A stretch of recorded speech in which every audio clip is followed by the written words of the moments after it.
Masachet Erchin, résumé du Daf Yudbet. Premier sujet, la Gemara pose une question, un safek, qui reste en safek.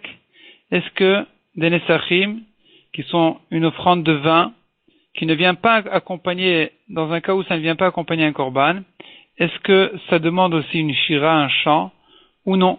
La Gemara essaye de prouver, de prouver ce safek-là, d'amener une preuve, mais finalement la Gemara a repoussé, donc ça reste en safek. La Gemara ensuite, elle retrouve ce qu'on a vu dans la Braïta qui disait que le premier Beth Amikdash et le deuxième aussi ont été détruits à la première année de la Shemitah. La Gemara demande comment est-ce possible de dire une chose pareille, pourtant, 14 ans plus tard est tombé le Yovel. Or, le Yovel ne peut tomber que 15 ans après la première année de la Shemitah, parce qu'il y a 7 ans, plus encore 7 ans, ça fait 2 Shemitot, de 14 ans, et à la 15e année va tomber le Yovel, et pas 14 ans après. Donc comment est-ce qu'on a pu dire 14 ans après comment ça se fait qu'un pasuk qui dit que 14 ans après le Khurban Beth Amikdash est tombé le Yovel, alors qu'on est en train de dire dans la Braïta que le Beth Amikdash était détruit à la première année? Répond la Gemara que le pasuk qui dit 14 ans après le Khurban est tombé le Yovel n'a pas compté l'année du Khurban. Le Khurban, la destruction du Beth Amikdash a eu lieu à Tisha B'Av, c'est vers la fin de l'année, et en comptant depuis l'année suivante 14 ans, on va arriver au Yovel. La Gemara ajoute dessus, cette année-là du Yovel, elle était aussi la 25e année, depuis que Yechezkel était exilé. Yechezkel était exilé 11 ans avant le Khurban Beth Amikdash. Il était exilé avec Yoyachin, qui s'appelle aussi Yechonia, le roi de Yehuda, et d'ailleurs avec Mordechai et Yehudi aussi, 11 ans avant le Khurban, et 11 ans plus et 15 ans en question depuis le Khurban Beth Amikdash jusqu'au Yovel en question, dont on parle là-bas dans le pasuk de Yechezkel, ça fait 26 ans a priori. Malgré tout, le pasuk appelle ça 25 ans parce que le pasuk n'a pas compté l'année de l'exil de Yechezkel. Donc il a été exilé. Un an plus tard, on a commencé à compter 25 ans jusqu'au Yovel. Et la Gemara ici, au passage, elle vient expliquer que l'histoire s'est passée de la manière suivante. Nebuchadnezzar a régné. Il a conquis à sa première année la ville de Ninvé, rien à voir avec Eretz Israël. La deuxième année, il est monté à Yerushalayim, il est monté en Eretz Israël, à Yerushalayim, il a conquis Yoyakim, le roi de Yehuda. À la 7e année depuis qu'il a conquis Yerushalayim, qui est la 8e année depuis qu'il a régné, il a sorti Yechonia, le roi de Yehuda, parce que 6 ans après que Yoyakim a régné, Nebuchadnezzar l'a sorti de son poste, parce qu'il se rebellait, et il a mis à sa place Yoyachin. Ce Yoyachin-là n'est resté qu'un an plus tard, qui était la 7e année depuis que Yoyakim a été soumis à Nebuchadnezzar, ou la 8e année de Nebuchadnezzar. Ce Yoyachin lui-même est parti en exil, 11 ans avec Yechezkel.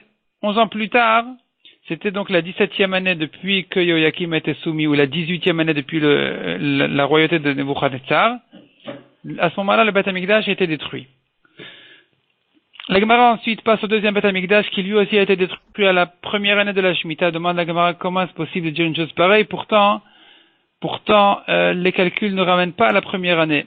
Le deuxième Beth Amikdash, sachant qu'il a duré 420 ans, et que 400 ans ça fait 8 Yovlot, donc ça fait 8 fois 50 ans de Yovel, il nous reste 20 ans, 14 ans ça fait 2 Shemitot rondes, il nous reste encore 6 ans. Donc le Beth Amikdash a été détruit à la 6e année de la Shemitah et pas à la première. Comment est-ce qu'on a pu dire qu'il a été détruit à la première année? Répond la Gemara, première réponse. Ça va comme Rabbi Yehuda. Selon Rabbi Yehuda, on ne compte pas, les années de Yovel ne sortent pas du compte. C'est pas que dans 50 ans, c'est pas qu'un cycle de Yovel il dure 50 ans, il dure que 49 ans, parce que l'année du Yovel, qui est la 50e année, elle est aussi en même temps la première année du Yovel suivant. Et donc, si c'est comme ça décale un peu les calculs et on va arriver exactement à ce qu'on a dit, que le Beth Amikdash a été détruit à la première année selon Rabbi Yehuda. Parce que dans 420 ans, j'ai des Shemitot rondes qui me ramènent à ce que le Beth Amikdash a été détruit justement à la première année. Ça, c'est une réponse. Deuxième réponse, dit la Gemara.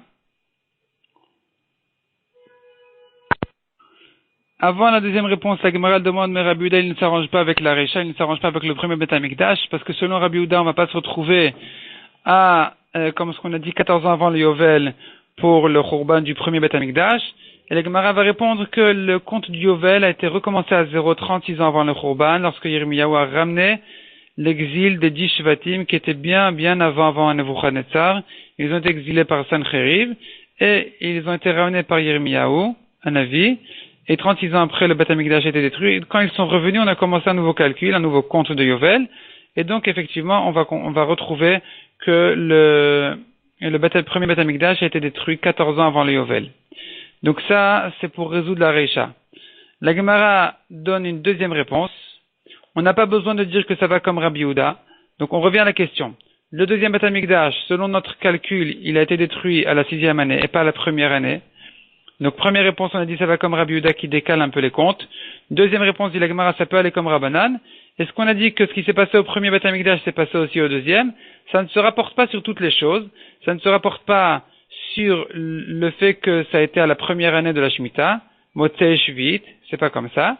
Effectivement, on pourrait dire que le deuxième a été détruit que la 6e année de la Shemitah.